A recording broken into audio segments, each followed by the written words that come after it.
Hello বন্ধুরা, আমি তো খুব ভালো আছি। চেন্নাইতে তো খুব রোদ গরম পড়ে গেছে, তো আলাদা দেখো আমার স্নেক প্ল্যান্টটা কি সুন্দর হয়েছে। আর মানি প্ল্যান্টটা আমি বাড়ি গেছিলাম, তার মধ্যে দেখছি অনেক বড় হয়ে গেছে মানি প্ল্যান্টটা। আর ঝিরিঝিরি জবাটাও এখন খুব ফুটছে, আর এই গাছটাও খুবই খুবই সুন্দর সুন্দর নতুন নতুন করে পাতা ছাড়ছে। আর আমার ব্যালকনিতে বাসা করেছে পায়রা, তো সে এখন বাকুম বাকুম করে ডাকছে। এই যে ওখানটায়, এই যে এই যে দুজনের মধ্যে এখন স্বামী স্ত্রী দুজনে মনে হচ্ছে একটু ঝগড়া করেছে। আমার এই দিকেও অনেক মানি প্ল্যান্ট আছে, এগুলো আমার ঘরেই ছিল, উইন্ডোতে রাখার জন্যই রেখেছিলাম, কিন্তু আমি যেহেতু বাড়ি গেছিলাম তো তাই জন্য বের করে দিয়ে গেছি। দেখো না, ওরা এত ঝগড়া করছে। আমার তুলসী গাছ এগুলো দেখো কেটে কেটে পড়ে যাচ্ছে, আসলে এত ঝটাপটি করছে যে ডালগুলো ভেঙে যাচ্ছে। আর ছানাটাও এখন অনেক বড় হয়ে গেছে। এই যে এই দেখো কেমন ঠকর ঠকর করে ঠুকতে ঠুকতে আসছে, এই যে কেমন আওয়াজ করছে। এরপরে আর কদিন পরেই এটা উড়ে যাবে, দিয়ে এই জায়গাটা পরিষ্কার করে দেবো।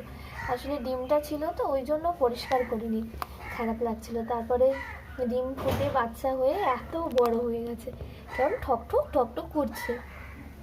ওই শুধু খুব ভয় পায়। আর এই দেখো বন্ধুরা, আমার ঘরের সব থেকে আমার যেই জায়গাটা প্রিয় সেটা হচ্ছে আমার এই গোবিন্দের এখানটা। বাবি সকালবেলা উঠেই চলে গেছিলো ফুল তুলতে, প্রত্যেক দিনের মতোই। তো এখন যেহেতু এখানে একটু ভালোই গরম পড়ছে, হলুদ ফুলগুলো প্রচুর ফুটছে আর সাদাও।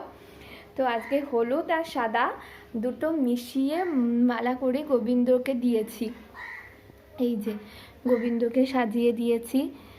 তো দেখো তোমরা বলো কেমন লাগছে। এই যে মাথাতেও একটু হলুদ দিয়েছি, আর মিডিলে সবই সাদাতে আর হলুদেতে মিক্সড করে দিই।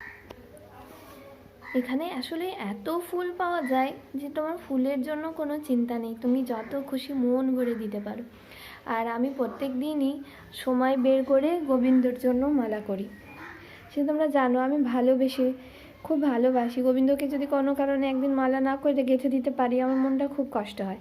আর এই গাছটাও এখন অনেক বড় হয়ে গেছে, খুব সুন্দর হয়ে গেছে। দেখো ডাল থেকে লাগিয়েছিলাম, এত সুন্দর পাতা ছেড়ে এত বড় হয়ে গেছে গাছগুলো।